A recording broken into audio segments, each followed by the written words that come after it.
Hey guys, welcome back to my channel and I'm back again with another really interesting video today. Today guys, we are going to learn about Flutter Navigation. But before I start with the video guys, just want to request you that if you have not yet subscribed to my channel, then please do subscribe and hit the bell icon for future notifications of more such programming and coding related videos. And let's get started now. So basically guys, you can see on my screen that I have created a basic Flutter page which is having just a banner and there is a button in between, and the button basically says click to navigate. But now you can see that whenever I'm clicking this button, actually nothing is happening because on the logic behind the on pressed function of this button, there is nothing. So what I have written here is that if you see the terminal, once I click the button, so if I click on the button, then it's just going to print hello on the console. So that's why you can see that multiple times hello is printed.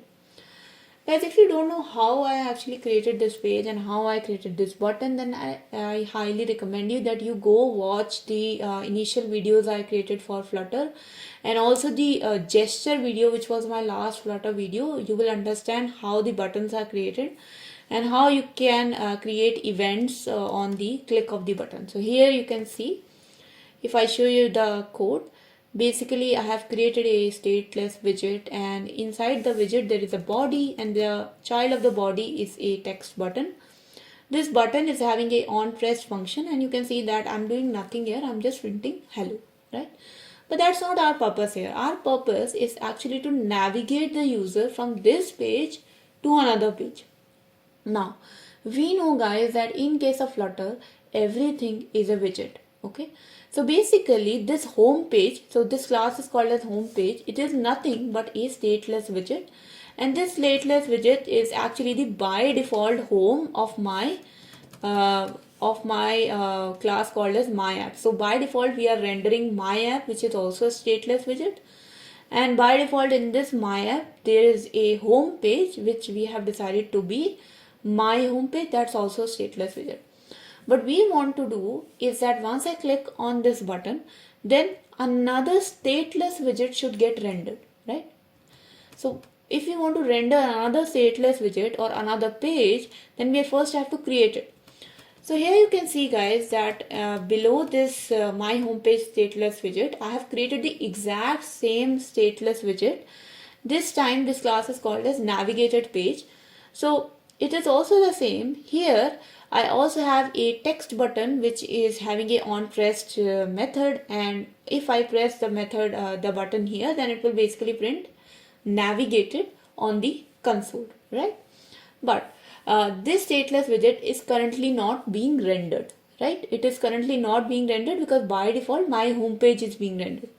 So what can I do to actually navigate from my home page to navigated page by clicking this text button which is called as click to navigate. So basically how I can click this and make sure that I navigate to navigated page.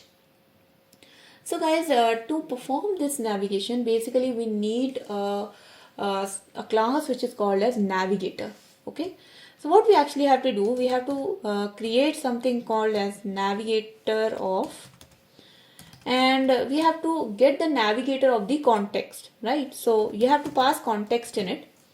And once you have got the navigator object of the context, what you do is that you push your widget inside this context. And if you push your widget inside this context, what will happen? That widget is going to get rendered. So it's basically like a stack, and you're pushing your widgets into it. Okay. Now, what can we do to push our widget inside it? We actually have to pass something called as material page router. So we have to do something called as dot push, and inside this push we have to pass a object of material page router. Okay. Now what is this material page route? Material page route is nothing but it is a subclass of the route class, and it basically specifies the transition animations for material design. So because you see we are using material app here for designing, so if we want to basically navigate from one page to another, and we want a sort of an animation which suits the material UI, then you use material page route. Okay, but inside this material page route object, we have to initialize it, right? So we have called the constructor, but in this constructor we have to pass a property which is called as a builder. And basically guys, nothing. What is a builder? Builder is your widget, and in this case my widget is the navigated page. So I'm just gonna go down and I'm going to copy the name of my stateless widget class. I'm going to put it here and I'm going to initialize this class now. Now to initialize navigated page, you can see that the title value is required. So I have to provide the title here. So let's say the title is called as navigated page. Okay, so this becomes our title. And I think that is it. Now I just have to put a semicolon. So what's going to happen guys now, that once I click this button, the navigator object is going to push a route, and that route is going to point to our new stateless widget, which is navigated page. So ultimately, when I click this button, what's going to happen? You can see that I actually routed to the second page, which was navigated page. Okay. Now let's say, now you can see that because it's a material UI, it gives us a app bar, and if I click back, it automatically takes me to the previous page. But this back button I haven't added. This is given to me by this by some of the material UI object like scaffolder and app bar. Okay, but let's say you don't have that back button. How do you make sure that if I click on a button, then it takes me back to the widget which was previously rendered? So it's really simple guys. All you have to do, let's say I am on this navigated page, and this navigated page has a text button which says click to go back, right? So what I do here, I remove the print statement and I say navigator dot pop, and inside this pop method just pass the context. So what it is going to do, it is going to, sorry, semicolon is left.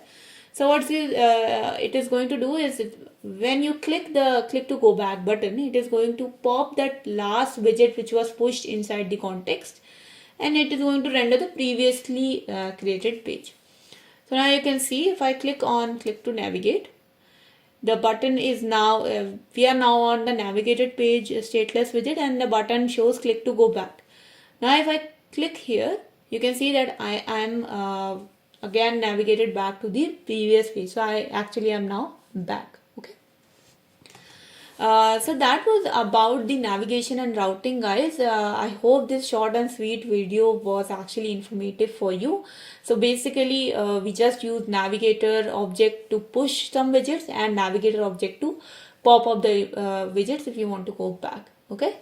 So thank you so much for watching guys. If you did like this video and you learned something from it, then please do not forget to like this video and share this video with your friends. If you have any questions, comments, suggestions, feedback for me, please write down in the comment section below. I would be happy to address them. Also guys, if you have not yet subscribed to my channel, then please do subscribe and hit the bell icon for future notifications. I'll see you guys in the next video. Until then, take care and bye bye.